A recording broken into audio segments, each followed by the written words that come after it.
Welcome back guys to a review of Infamous2. This is actually my third time making this review. Yes, I say that a lot because I just want to say to you guys that I really try to make a good review.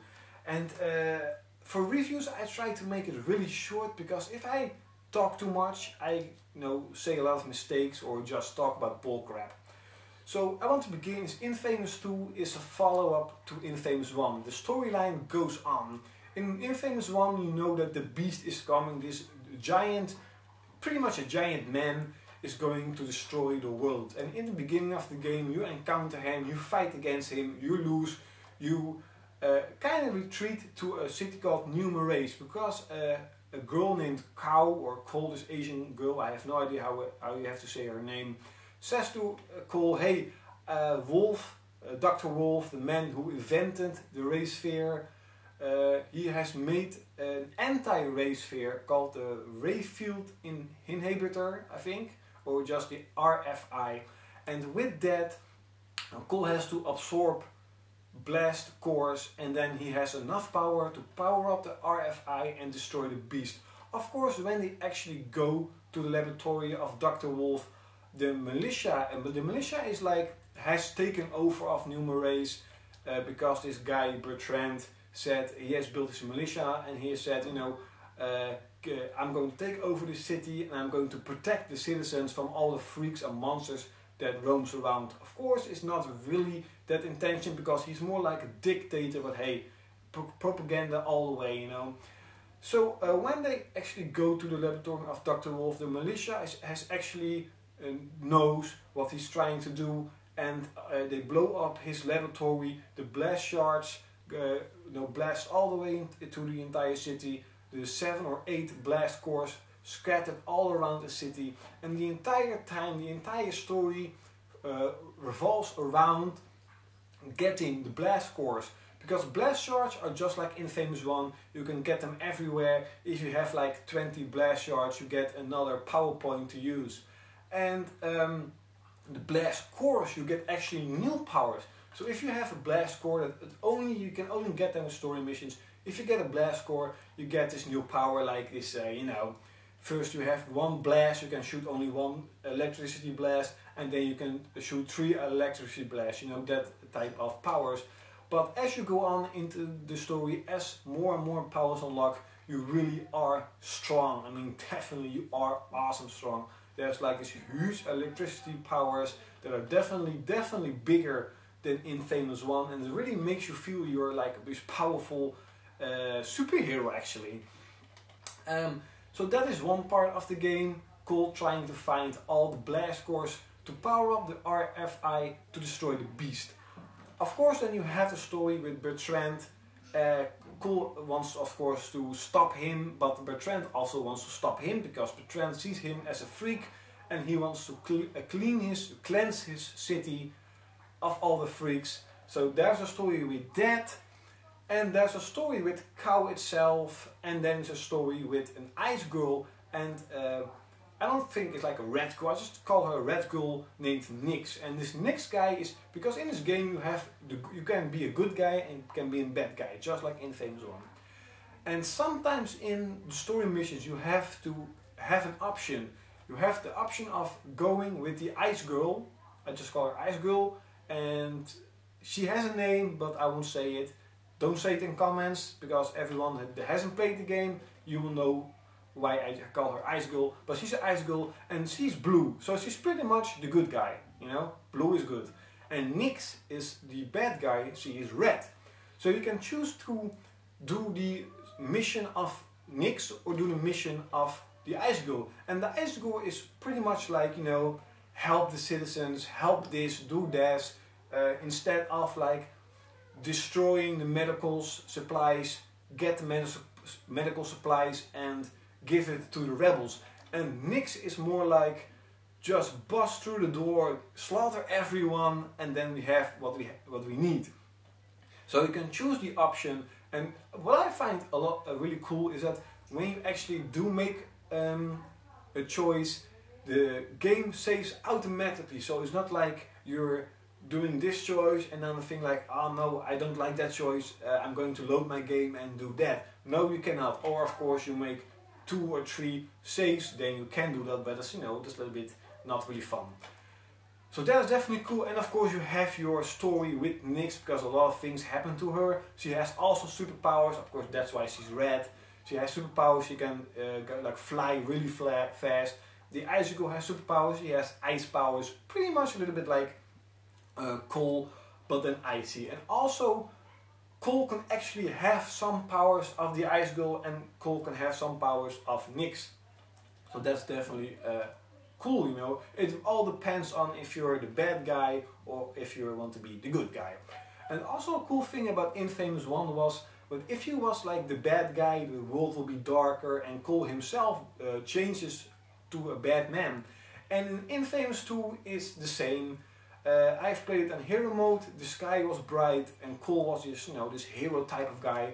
Now I'm playing it evil, I'm now the second part of the evil, you know, bar, and Cole has his tattoo all over his face, he has like scars in his face, he's getting darker and the world is getting darker, everyone is afraid of him, they all run away and the police is after him, and then if you're a hero, you know, the citizens actually rebel against the militia, and you know, so on, so on. So your choices really have an effect in the game itself, not only for how you look, but also how the citizens react, and that is definitely awesome. For the gameplay itself, it is pretty much like Infamous 1. It is this third person action hero game, because it really feels like just a shooter, because instead of a gun you have this electricity powers. With L1 you just you know, aim, and on R1 you fire a bolt, but you can do a lot of different combos, a lot of different things. This time around you can also do melee attacks. Some reviews say it was a little bit weird, the camera is a little bit different, the camera isn't really that good, and I agree, sometimes the camera does get in the way, but most of the time I think that the melee combat is actually faster than the shooting. Even though, you know, if you have a group of 4 or 5 militia guys, don't melee, because you'll be shot really fast, you die pretty easy in the game. So there is this part of combat with the powers, but there's also a part of exploration, or there is a sport called free running, just people walking everywhere, you know, climbing over big giant buildings, and jumping over buildings, jumping over gaps. That is what Cole can do. If you see something that you think to yourself, hey, I can grab to that, Cole can grab to that really fast. That was really awesome about Infamous 1. The pace of the game is so fast, it's so smooth, it's like jump, grab, you know. You can grind over rails, you can grind over power cables. From getting to point A to point B goes really fast, really smooth, and it's just a lot of fun to, you know, if you see a big building, you just want to climb up to it as fast as possible and then fly off to the, you know, the ground. And one of the coolest things I like is like climbing to a really big building, and then you can actually like this shockwave type of going down really fast, and when you actually hit the ground it's like this huge shockwave, destroys everything. Of course, you know, you also kill a lot of people, but doesn't matter, that's awesome. So that's really cool looking, you know, all the powers are definitely cool looking. So that is just the gameplay. You have your mission based, a little bit GTA like system for missions, but also side missions, and side missions are for 2 parts.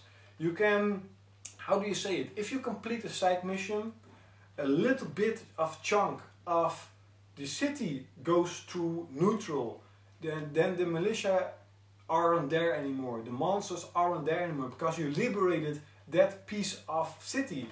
And of course, if you like liberate an entire part of the city, then you can move freely or more freely. There are still some resistance, but just not that much anymore. And there's a second part to the side missions, and that is when you do like 8 side missions, you get a new power upgrade. So not only do you get power upgrades by getting those blast cores, but also by doing side missions. And of course you get stronger and stronger how many side missions you do. So definitely if you're like this guy that wants to have all the powers, There's a lot of content in this game. I think the game itself is like 7 or 8 hours, 6, 7, 8 hours. It all depends on the difficulty level. It all depends on how good are you with this type of games. I'm pretty good at this, I have to say. And so I think I spent 7 or 8 hours. Again, I hate it that you do not see how many hours you played in this game. But if you want to collect all the blast shards, if you want to collect all the radio signals, just like in Infamous 1, you have these birds flying down, you can shockwave them, attack them, then you have this radio signal with a little bit piece of background information, background storyline about how the race sphere was built and what type of organization was behind it and what they're trying to do with it. So that's definitely cool, and there are blast shards all around the city to collect. And if you collect like 10 blast shards, you can gain another power level. And the power level I'm talking about is mostly you have like 4 or 5 dots. And when a dot goes down, you don't have any powers left anymore, and you have to drain electricity from anything that is electricity. But how many blast shards you get, you can go on more. You can do stronger powers more. You can just fire up more and more. And you don't have, it's not like you're firing 10 rockets and then you have to drain power.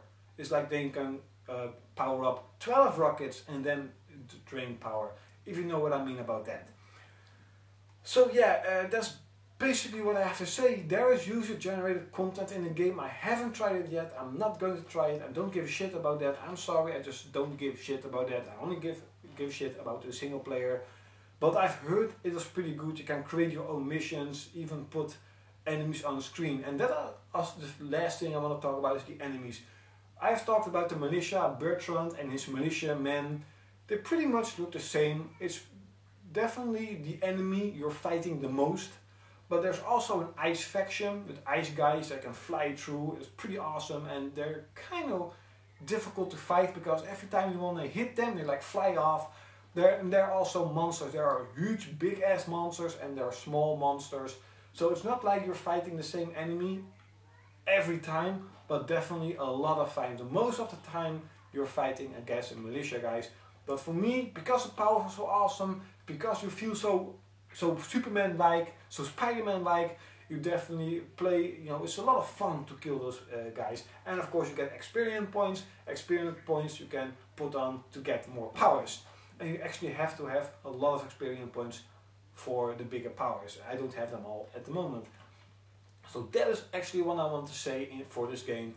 Infamous2, for me, is a must-have for every PS3 owners. Really, really, really must-have. It is not on par with Uncharted 2 or Killzone 3, maybe graphically, maybe music-wise. The presentation isn't maybe as good as all those.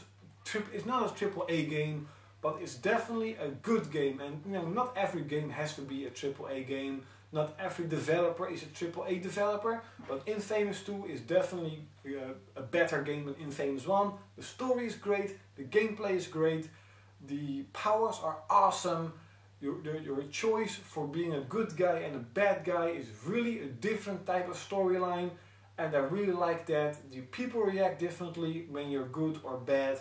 The citizens react differently when you're good or bad, and maybe even the ending will be differently if you're good or bad. I haven't done that yet, but please guys, check out Infamous2. I mean, Infamous 1 was free at the store for the welcome back. If you like Infamous 1, definitely get Infamous2. You're gonna love it. And I hope you like this review, and definitely see you next time.